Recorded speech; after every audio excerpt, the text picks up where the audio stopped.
perceraian, statusnya jelas gitu loh Bu. Jangan nanti, mohon maaf ya, ini kayak dicampur aduk, nanti giliran cerai udah pada kelahi masing-masing. Terus selama ini aku mengembangkan usahamu, tapi kan usaha ini milikku, tapi kan aku yang mengembangkan. Wah, ribut dah karuan. Dibawa ke pengadilan agama, sidang. Nah, sidang hukum manusia itu kadang-kadang nggak adil. Bisa jadi ibu didolimi, tapi bisa jadi ibu yang mendolimi. Itu yang saya maksudkan tadi, ya Bu ya. Jadi semua clear. Ini berlaku untuk barang yang besar-besar aja. Adapun barang-barang yang kecil, gak usah sendok itu punya istri, garpu punya suami, tak hidup ibu di situ nanti. Sampai ranjang pun dikasih polis lain. Ya Allah, jelas Bu. Jadi ibu-ibu itu. Nah sekarang hartanya istri itu apa? Hartanya istri ada 4. Yang pertama, hartanya istri itu ada 4. Yang pertama, teman-teman yang berbahagia adalah harta mas kawin. Itu murni punya istri, maka suami tidak boleh mengotak-atik. Ya, teman-teman yang berbahagia, seorang suami tidak boleh mengotak-atik harta dari sang istri. Ini perlu kami pertegas sedemikian. Kenapa teman-teman yang dimuliakan Allah Subhanahu wa taala? Karena kalau kita pelajari ibu-ibu mas kawin ini mungkin kalau di Indonesia tidak terlalu wow ya. Tapi mohon maaf Bu, kalau di Arab lumayan Bu mas kawin itu Bu. Sampai ratusan juta gitu. Kadang-kadang dulu orang-orang jahiliyah itu suka, dia kasih mas kawin mahal-mahal, ketika dia udah mau cerai diminta lagi. Sampai Allah katakan, kaifa ta'khudun, bagaimana kau ambil itu mas kawinmu, wa qad afdha ba'dukum ila ba'd, dan kamu sudah melakukan hubungan seks satu dengan lainnya. Artinya udah kau nikmati barangnya, kok kau minta lagi duitnya, itu maksudnya apa? Ta'khudunahu buhtanan wa isman mubina. Kau ambil itu dengan keburukan, kenistaan yang maha hina, wal iyadu billah. Jadi berangkat dari situ kalau kita pelajari ibu-ibu yang dirahmati Allah Subhanahu wa taala. Jelas Bu ya?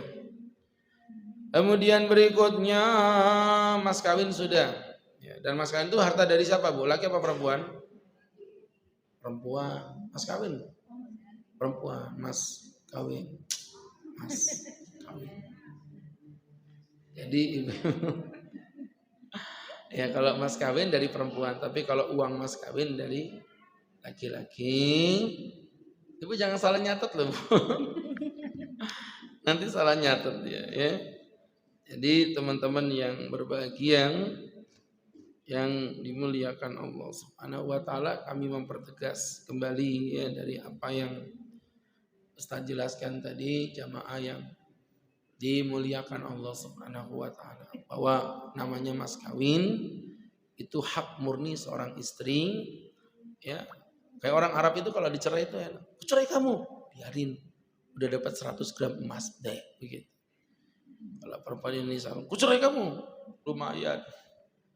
Dapat seperangkat alat sholat. Melas banget tuh ya. Iya sih katanya. Jadi teman-teman yang dimuliakan Allah Subhanahu wa taala, maka ini tentunya menjadi pelajaran bagi kita bersama. Baik, itu tadi jamaah yang dirahmati Allah Subhanahu wa taala.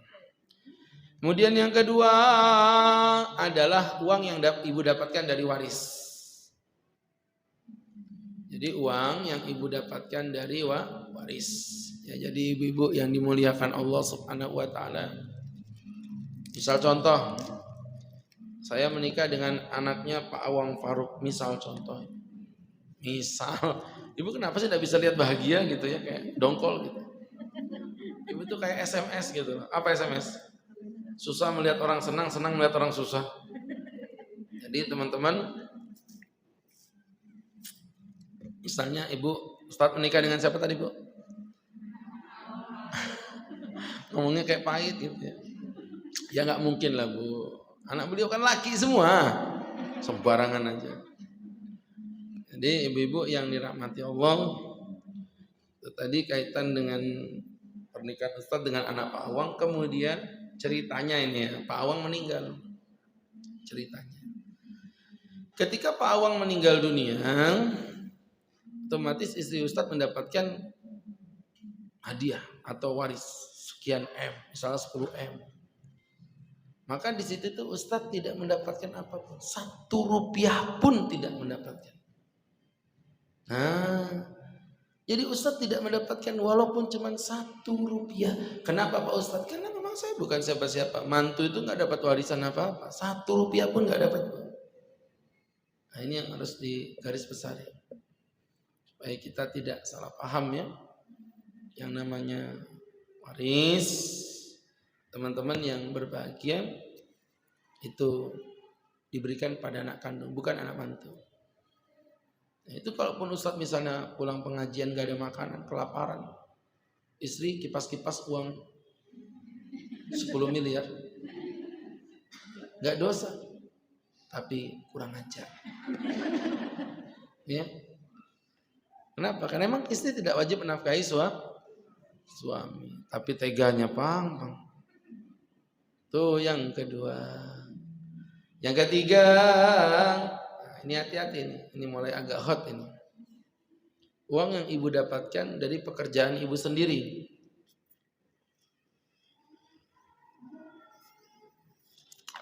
Misal contoh, yang kita ambil contoh misalnya apa Bu? Ibu kerja, jualan apa lagi ngetren sekarang? Jualan online. Flimty. Tahu Flimty? Susah ngomong sama nenek begini. Ya. Ibu jualan apa, terserah ibu lah. Jual baju. Terus dapat keuntungan. Keuntungan itu murni punya ibu. Saya punya jemaah perempuan, suaminya pekerja petugas kapal. Gajinya mapan Bu, sekitar 40 juta. Tapi suaminya ini nggak pernah pulang. Karena kan orang kapal 6 bulan sekali, kadang gitu ya. Istrinya itu Bu, saking pingin suaminya itu nggak kerja di kapal, istrinya jualan baju online. Penghasilannya masih sedikit. Berkembang. Sekarang per bulan bisa mendapatkan uang sekitar 300 juta. Per bulan. Hanya jual baju online. Ya, ibu-ibu yang berbahagia. Kerjaannya itu kalau bahasa bercandanya suaminya itu gini. Kerjaannya sama kayak Ustadz, ceramah aja dia. Yang bedanya Ustadz ceramah di depan ibu-ibu. Kalau dia ceramah di depan live Instagram dan live TikTok. Jadi ibu pikir yang suka di TikTok muncul yang ayo ibu-ibu beli ini itu, ibu pikir itu pendapatannya kecil itu. Kalau yang udah viral yang sampai followersnya di atas 1 juta, pendapatannya bisa ratusan juta. Ya, jadi ibu-ibu yang berbahagia yang 10 gelombang kanan, 10 gelombang kiri. Nggak tahu juga, kasihan. Dia taunya pasar Butun. Taunya pasar Pandansari, Kelandasan. Jadi akhirnya apa yang terjadi Bu? Masya Allah. Di situlah akhirnya pendapatan udah mapan. Suaminya malah disuruh resign, keluar. Ya, suruh nggak boleh kerja. Udah di rumah aja. Ya, seperti ini harus diklarifikasi, jangan sampai terjadi kesalahpahaman. Harta istri, ya hartanya istri. Harta suami, hartanya suami. Kalau memang ada komitmen ke suami, ya dikasih ke suami. Begitu. Nah, yang keempat, ini yang paling sering menjadikan perselisihan, adalah pemberian suami. Itu sudah menjadi milik istri. Pemberian. Makanya ibu kalau dikasih suami itu jangan kepedean. Dek, ini gelang 10 gram buat kamu. Jangan langsung senang. Tanya dulu, Mas, ini hadiah atau investasi? Tahu investasi? Kalau investasi berarti cuma dititipin doang. Nanti kapan suami butuh ibu diminta lagi. Tapi kalau hadiah berarti memang itu murni menjadi milik ibu. Nah, ini yang harus dibedakan ya.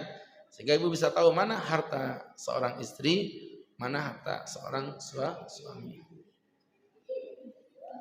Kemudian berikutnya dari situ udah 4 Bu. Berarti udah tuntas. Selebih dari itu berarti masih 50-50. Nah cuman karena kita ini negaranya negara hukum Bu ya.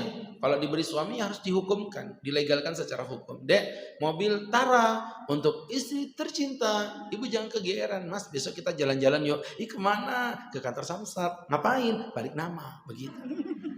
Harus jelas. Jadi kadang-kadang orang Indonesia tuh gini, wah Ustadz sama suami tuh ngomongin harta tuh kayak gimana. Ibu sok belagu ndak mau, tapi ujung-ujung pas nanti lagi ada masalah. Kemarin saya beli kendaraan mobil. Saya emang udah niatkan istri karena kan dia yang lebih membutuhkan. Saya nggak terlalu butuh mobil dan memang saya nggak suka mobil gitu. Ya jadi saya bilang udah kamu aja yang pakai, kamu yang punya.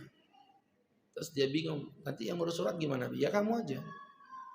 Dobi, tapi apa namanya itu atas nama Abi aja? Enggak, nama kamu aja. Memang aku niatkan hadiah buat kamu. Udah gitu aja. Iya hadiah buat aku nggak apa-apa Bi, tapi atas nama kamu aja. Enggak. Apa sih bedanya? Bedanya kalau nanti aku meninggal dunia itu tidak masuk dalam bab waris. Karena itu udah menjadi milik istri. Gitu Bu. Jadi ada efek hukum itu. Ibu jangan sembarangan meremehkan yang seperti itu. Ya. Nanti sampai rumah udah mulai dia nyatetin satu-satu. Suami tanya, kamu ngapain deh? Ngitungin aset ini mas. Bilang pengajian tambah kurang ajar kamu ya. Ya jangan vulgar-vulgar juga Bu. Ngomong kayak gitu tuh harus yang cantik, pakai baju warna pink, yang tipis, kulitnya hitam, kontrasnya luar biasa. Gitu ya. Oke, kemudian berikutnya ibu-ibu itu bab nafkah sudah kita tuntaskan ya. Kemudian berikutnya terakhir masalah pendidikan kata ibu tadi ya. Saya lanjutkan lagi berarti yang belum kita pelajari. Ibu-ibu yang dirahmati Allah Subhanahu wa taala ayyaghuddat taraf an ba'di akhtaiha, menutupi kekurangan-kekurangan pasangan. Jadi adapun yang kurang-kurang tuh cuekin aja udah, gak usah terlalu detail. Ibu kalau mencari pasangan yang sempurna, mohon maaf ibu-ibu yang berbahagia, nobody perfect. Tidak ada yang sempurna. Aku ingin memiliki seorang suami seperti Ali bin Abi Thalib. Terus jawabannya gini, emang situ udah kayak Fatimah Zahra. Fatimah pedagang soto ya. Jangan pernah berharap memiliki suami seperti Ali bin Abi Thalib kalau dirimu belum menjadi seorang Fatimah atau Zahra. Jangan pernah berharap memiliki wanita istri yang solihah sesolihah Khadijah kalau belum memiliki akhlak seperti Rasulullah. Pasangan kita itu cerminan dari diri kita sendiri. Siapa kita itu pasangan kita. Jadi kalau ibu melihat kekurangan pada suami, sadari bahwa itu muncul karena kekurangan yang ada pada diri kita. Jadi kalau ada kekurangan yang suami tutupin. Kekurangan suami tadi ditutupin. Bukan malah diumbar ke orang lain. Itu Bu. Ya kecuali kalau kekurangan itu berkaitan dengan hukum Allah. Nggak sholat. Terus ibu curhat sama ustaz. Nggak apa-apa itu kalau kayak gitu. Tapi yang berkaitan dengan masalah personal. Suamiku sih kaya. Tapi lemah. Cuak. Nggak ngerti dia, saudara.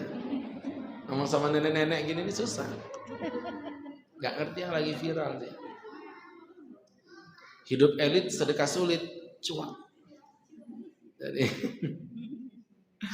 ibu-ibu yang dimuliakan Allah, yang teman-teman yang dirahmati Allah Subhanahu wa taala, itu menutupi aib seorang mukmin. Kemudian berikutnya tidak boleh menyakiti fisik pasangan kecuali nusus. Jadi ada Bu namanya nusus. Apa nusus itu Pak Ustadz? Nusus itu ya nusus. Jadi nusus itu Bu dia semacam nusus. Nusus itu yang banyak dijual sate nusus. Jadi teman-teman yang dimuliakan Allah Subhanahu wa taala, Nusus itu kedurhakaan istri pada suami. Nanti ada babnya Bu ya. Insya Allah nanti ada babnya, namanya bab nusus.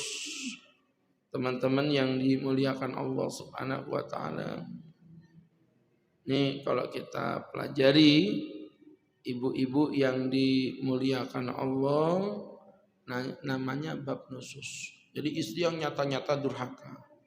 Mau apa kamu Mas? Kurang ajar kamu Mas. Beraninya orang ini.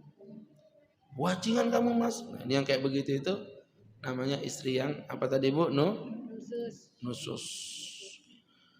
Nah, berkaitan dengan yang nusus, ibu-ibu yang dirahmati Allah Subhanahu wa taala, yang kayak begitu itulah yang boleh dipukul. Itu pun nanti ada urut-urutannya. Nanti ada babnya sih Bu, panjang ngejelasinnya ini. Yang jelas nanti pertama dinasihati nggak ada perbaikan, baru kemudian pisah ranjang. Di pisah ranjang nggak ada perbaikan, baru boleh dipukul. Tapi selebih dari ini, dan mukulnya pun ada aturan loh, nggak sembarangan. Darban ghairu mubarrihin, pukulan yang tidak menyakitkan. Ya, pukulan yang tidak menyakitkan. Maksudnya apa? Pukulan yang tidak menyakitkan. Jadi teman-teman yang dimuliakan Allah Subhanahu wa taala, kalau kita belajar maksud dari pukulan yang tidak menyakitkan, ibu-ibu yang dirahmati Allah, pukulan itu tidak boleh membekas. Pukulan itu tidak boleh melukai, tidak boleh memberikan efek bekas. Contoh, memukul pakai balok membekas, tidak boleh. Mukul pakai kayu rotan, walaupun tidak sampai patah tulang, membekas, tidak boleh. Yang boleh itu memukul pakai kartu ATM. Pengen. Ya Bu. Memukul pakai apa Pak Ustadz? Nih, sorban, tidak membekas. Ya. Jadi ibu-ibu yang dirahmati Allah Subhanahu wa taala, mukul pakai baju enggak membekas. Kecuali kalau baju perang, enggak tahu juga saya. Tahu baju perang? Dari besi, kalau itu membekas ya. Nah, jadi begitu ibu-ibu yang dimuliakan Allah Subhanahu wa taala. Ini tentu menjadi pembelajaran untuk kita bersama. Maka sahabat-sahabatku yang dirahmati Allah, pukulan yang tidak membekas. Nanti kita bahas di bab nusus aja biar lebih clear ya, karena ini agak panjang tema sendiri. Tapi yang jelas laki-laki yang bijak tidak akan menyakiti hati seorang wanita yang dia cintai. Karena laki-laki hanya tanding jika sebanding. Maka ibu-ibu yang berbahagia, tuh, maksudnya seperti itu. Kemudian berikutnya, berdandan. Jadi laki-laki itu juga disuruh dandan depan istri. Oh, dandannya laki-laki dandan juga Pak Ustadz. Dandan, cuman Bu, bedanya nih. Kalau dandannya perempuan sama dandannya laki-laki itu kan istilahnya nggak mungkin disamain ya. Dandan laki-laki itu mau sisiran, mau mandi aja udah dandan itu. Tapi kalau perempuan mungkin sedikit berbeda kan gitu kalau perempuannya. Jadi teman-teman yang dimuliakan Allah Subhanahu wa taala. Sehingga berangkat dari apa yang Ustaz jelaskan, ibu-ibu yang dimuliakan Allah Subhanahu wa taala, untuk kaitan dengan dandan, kaitan dengan berdandan, laki-laki itu ya asal bersih gitu, insya Allah udah dandan. Jangan laki-laki itu kadang-kadang gitu, makin bau ketek makin seni. Seni apa? Ya, jadi begitu, ini mitosnya harus tidak boleh ada di dalam kehidupan. Baik. Oke, ibu-ibu yang berbahagia, itu tadi kaitan dengan yang kita sampaikan. Dan ini merupakan kewajiban seorang suami kepada istri. Ada yang terakhir tapi nggak usah disebutin lah. Nggak terlalu penting juga. Gitu. Ibu yakin mau saya sebutin? Yakin. Kewajiban suami yang terakhir adalah bersifat adil kepada istri-istrinya.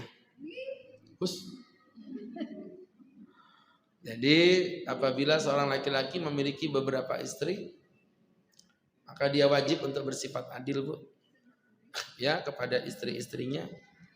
Mangkana lahu imro'atan, barang siapa memiliki 2 orang istri, walam ya'dil bainahuma, dan mereka tidak adil di antara keduanya, jaa ilallahi fahuwa ma'il, dia akan datang kepada Allah dalam keadaan miring. Miring, badannya miring. Kita mau ketemu Pak Wali Kota aja, kita maunya rapi, bajunya rapi, bersih. Mau ketemu Wali Kota, mau ketemu dengan Presiden, wih, bajunya rapi, sepatuan hitam, kelap. Mau ketemu Allah, badannya miring. Itu karena dia memiliki 2 istri dan mereka bersikap tidak adil di antara keduanya. Baik, dengan itu berarti tema tentang kewajiban seorang suami kepada istri atau hak istri kepada suami dengan izin Allah telah kita tuntaskan. Nanti insya Allah kita masuk pada tema berikutnya. Ya, ibu-ibu, nggak tahu ibu-ibu mau nggak dengan tema ini, wallahu a'lam ya.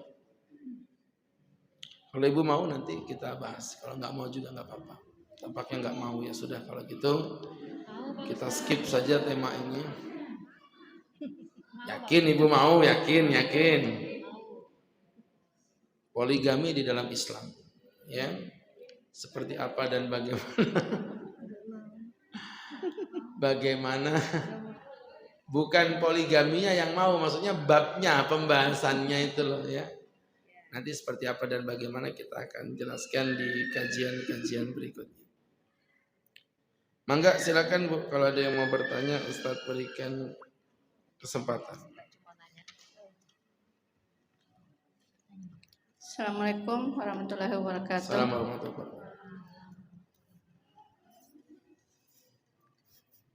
wabarakatuh. Bagaimana kalau dalam rumah tangga tidak memiliki anak laki-laki, jadi semua harta yang dibeli atas nama istri, apakah itu tidak termasuk akal-akalan agar supaya kalau suami meninggal saudaranya tidak dapat? Jadi gini, ibu-ibu yang dirahmati Allah, kita ini membicarakan tentang hukum agama atau membicarakan tentang hukum administrasi. Itu harus kita bedakan dulu, biar clear ya pembahasannya. Kalau hukum agama itu clear kok Bu, kita nggak ada ngomong masalah surat menyurat, kita ngomongin tentang kata-kata. Sekarang pertanyaannya, walaupun itu rumah diatasnamakan ke ibu, ya, tapi kalau de facto suami belum memberikan rumah itu kepada ibu, paham? Sebenarnya secara hukum agama itu tetap menjadi miliknya si suami. Atau sebaliknya, dibalik. Ini sudah saya kasihkan ke ibu, walaupun belum diadministrasikan, ya itu tetap sudah punya ibu. Paham ya? Dek, tanah ini nanti punyamu ini. Tanah ini punyamu, itu hibah sudah. Walaupun belum dibukukan, diadministrasikan, dinotariskan, belum. Tetapi secara hukum agama. Makanya saya udah bilang, kita ini berpedang pada hukum agamanya atau administrasinya. Itu yang harus ibu batasi. Maka berangkat dari situ, kalau dibilang akal-akalan ya sekarang tergantung imannya si istri aja. Tanya aja ke suami, bang ini sebenarnya kamu hibah gak sih sama aku? Kalau hibah punya aku loh ya. Iya dek, sudah aku hibahkan buat kamu. Itu bukan akal-akalan, berarti emang suami menghibahkan pada istri. Cuman hati-hati, laki-laki yang kayak begitu tuh mentang-mentang bucin, ini tanah punya kamu, ini tanah punya kamu. Dalamnya lautan ada yang tahu. Dalamnya roh siapa yang tahu. Istrinya berselingkuh dengan laki-laki lain. Brownies. Apa brownies? Berondong manis. Tergodalah dia dengan brownies. Kalau kayak Ustadz gini kan sudah brosuk, berondong sukses, busuk. Gak sopan ibu ini. Masa Ustadznya dibilang busuk? Brosuk, berondong sukses, berondong busuk sembarang.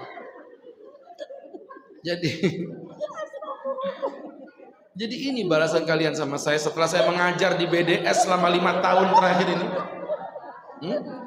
Sakit hatiku.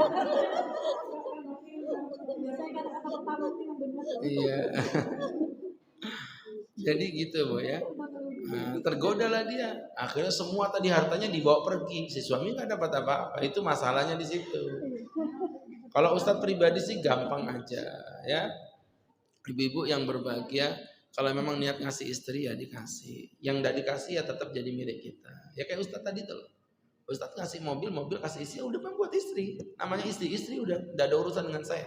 Masalah nanti dalam kehidupan saya pakai itu urusan lain. Paham Bu ya? Tapi kan saya ngasih itu bukan karena saya bodoh. Memang saya mau ngasih, saya pengen ngasih untuk dia. Karena dia telah mengorbankan jiwa raganya untuk melayani saya dan anak-anak saya. Kayak gini nih, kalau romantisnya lagi keluar nih. Kalau kijilnya yang keluar, wallahu a'lam. Dah, jelas Bu? Oke, yang lain silakan.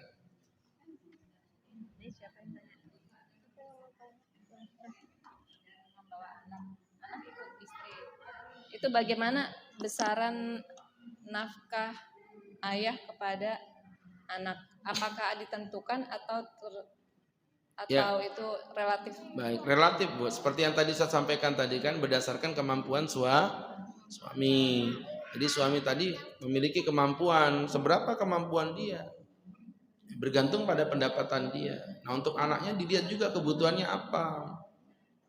Ya pokoknya memberi nafkah kepada anak seperti sebelum bercerai itu gimana sih gitu. Iya, jangan dikurangi. Tidak boleh. Yang dikurangi itu jatahnya istri, karena kan ibu sebagai yang sudah dicerai sudah nggak dapat nafkah tuh. Paham nggak maksudnya Bu? Biasa ibu dikasih uang sama suami sebulan 10 juta. Untuk anak-anak berapa? 4 juta. Untuk ibu 6 juta. Ya udah berarti waktu cerai dikasihnya 4 juta. Seperti itu gambarannya. Jadi tidak ada nominal. Ini bahkan nafkah kepada istri juga nggak ada. Batasan nominal tuh nggak ada. Dikembalikan pada kemampuan suami dalam memenuhi kebutuhan sang anak. Begitu. Wallahu a'lam. Ada yang lain? Monggo.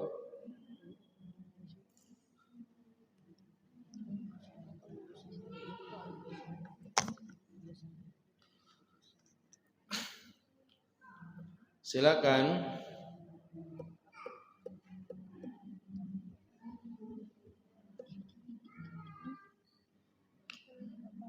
Ayo cepat Ibu, malah bisik-bisik tetangga.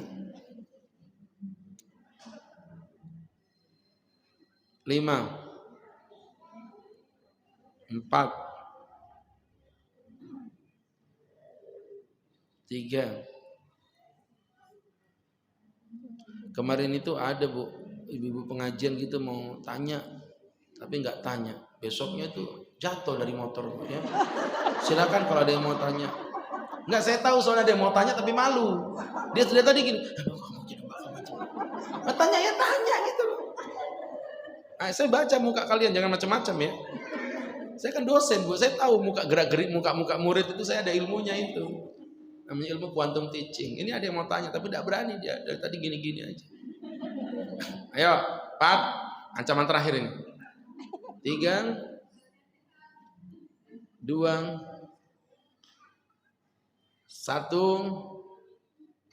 Hati-hati loh ya, saya nggak tanggung jawab loh ya. Yakin tidak ada? Oke. Baiklah. Sudah terlambat ya bisa. Pikir saya ustadz yang murahan apa? Baik, karena saya melihat mukanya melas, ya sudah nggak apa-apa. Silakan. Di luar tema Pak Ustadz mengenai kurban, di depan masjid ini kan ada tulisan calon-calon yang mau ikut korban. Saya melihat itu ada nama istri, ada nama anak. Itu yang benar bagaimana ya Pak Ustadz? Yang pertama, tolong dicatat, tema kita 2 minggu lagi adalah fikih kurban. Kurban dan pernak-perniknya insya Allah. Jadi biar lebih clear nanti kita bahas dalam satu pertemuan, ya. Atau ada ustadz lain yang sudah membahas? Belum? Oh, ya sudah. Berarti nanti saya bahas insya Allah. Supaya nggak double, ya. Kalau ada ustadz lain yang mau membahas itu, berarti nanti kita cari tema lain. Baik, itu yang pertama. Kemudian yang kedua, berkaitan dengan masalah yang Ibu tanyakan tadi, masalah kurban. Begini Bu, kurban itu mau diatasnamakan suami, istri, anak. Saya sih sebenarnya di satu sisi nggak bilang ini haram, ini salah, enggak. Cuma saya mau bilang itu tuh nggak ada gunanya. Kenapa saya bilang nggak ada gunanya? Saya akan jelaskan ke Ibu titik salahnya ada 2. Pertama, Mau di atas namakan siapapun, yang namanya kurban itu memang pahalanya untuk satu keluarga. Paham ya? Jadi sebenarnya gini loh Bu, Ustadz, kurban, istri itu kurban juga, sama-sama muslim kok, sama-sama muslimah kok, kurban, tapi kan Allah adil. Kalau perempuan disuruh kurban, ujung-ujungnya perempuan itu minta duit sama siapa? Nah, balik lagi ke saya. Itu sama aja kayak Ustadz disuruh kurban dua kali. Itu kalau istrinya satu, kalau 4, 5, kamu udah pening kepala aku ini. 5 kali 3 juta, 15 juta. Logikanya kan begitu ceritanya. Makanya Allah bilang ya sudah, 1 ekor kambing atau 1/7 sapi bisa mewakili pahalanya untuk 1 keluarga. Kan gitu ceritanya. 1. Jadi sebenarnya mau di atas namakan kepada siapapun itu efek pahalanya tetap untuk 1 keluarga. Yang kedua, ini saya kasih tahu kesalahan berpikirnya di mana. Ibu, yang disyariatkan atau yang diperintahkan berkurban itu bagi apa? Bagi yang mampu. Normalnya di keluarga itu yang mampu siapa? Suami. Pada saat suami berkurban atas nama istri, pada saat tahun itu berarti dianya berkurban nggak? Hah?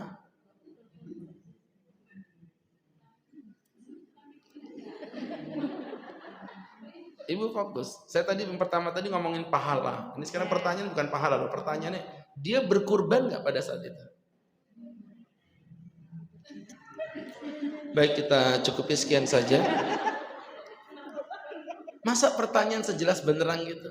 Nggak jelas. 1 ekor kambing berlaku untuk berapa orang? Sudah. Kalau saya ngatasnamakan istri saya, berarti pada saat itu Ustadz kurban nggak? Hah? Tidak, Ustadz tidak kurban. Nah kan 1 sapi untuk 1 orang tadi. Poin pertama tadi yang kita bahas itu masalah pahala loh ya, hati-hati, jangan dicampur-campur. Saya tadi pertama bilang dari gunanya, karena pahalanya untuk 1 keluarga. Itu sudah selesai itu, jangan dibahas lagi. Sekarang saya bahas nomor 2. Yang saya bahas adalah ketika Ustadz berkurban untuk istri. Berarti pada tahun itu Ustadz kurban nggak? Padahal Ustadz mampu nggak waktu itu? Berarti kan Ustadz jatuhnya orang mampu yang tidak berkurban. Paham? Terus alasannya apa? Saya tahu jawabannya. Kan saya udah kurban tahun lalu Pak Ustadz. Gitu kan? Tak kasih tahu salahnya lagi di mana. Kurban itu tikroria, berputar. Ibu ngomong gitu tuh sama kayak gini. Ibu nggak sholat duhur kan? Aku sudah sholat duhur kemarin kok, Tat. Kok tendang memang kau. Paham ya? Yang ibu omongin itu haji itu. Haji itu memang sekali seumur hidup, betul. Khitan seumur hidup sekali. Kalau 2 kali habis memang itu sudah. Mau khitan sekali aja tinggal segitu kok ya. Jadi ibu ngerti maksudnya ya? Nah, itu yang saya masukkan tadi Pak. Jadi saya nggak bilang itu salah, sesat, enggak. Ya boleh-boleh aja dapat pahala juga. Cuman menurut Ustadz kurang pas. Jadi kurban itu sebenarnya atas nama suami yang pahalanya diperuntukkan untuk 1 keluarga. Ustadz punya 2 ekor kambing, 1 nama Ustadz, 1 nama istri, boleh. Ustadz punya 3 ekor kambing, 1 nama Ustadz, 1 nama istri, 1 nama istri, boleh. Hah? Bukan, yang satu ini istri saya, yang satu istrinya tetangga. Kasihan Bu, nggak pernah kurban Bu, ya. Ibu suudon aja bawa. Dah, nah, cukup ya. Mudah-mudahan bermanfaat dan dapat diambil hikmah untuk kita bersama. Kita tutup sampai di sini dan kita lanjut dengan berdoa kepada Allah Subhanahu wa taala. Amin amin alhamdulillah rabbil alamin hamdan wa fi ni'amahu wa yukafi mazidah ya rabbana lakal hamdu kama yanbaghi li jalali wajhika wa 'azimi sultanik. Allahumma salli wa sallim wa barik ala rasulika sayyidina Muhammadin fil awwalin wal akhirin wa fi kulli waqtin wa hina fil mala'il a'la ila yaumiddin. Ikfir dhunubana wastur uyubana wa nawwir qulubana wa wajhana bi nuril iman. La tada' lana dhanban illa ghafarta wa la 'aiban illa satarta wa la hajatan illa adaita wa la amman illa farajta ربنا آتنا في الدنيا حسنة وفي الآخرة حسنة وقنا عذاب النار ربنا وصلى الله على سيدنا محمد النبي الأمي وعلى آله وصحبه وسلم وارزقنا له المتابعة له ظاهرا وباطنا يا أرحم الراحمين بفضل سبحانك ربك رب العزة عما يصفون سلام على المرسلين والحمد لله رب العالمين. Terima kasih, semoga bermanfaat, kurang lebih mohon dimaafkan. Billahi taufik wal hidayah. Assalamualaikum warahmatullahi wabarakatuh. Waalaikumsalam.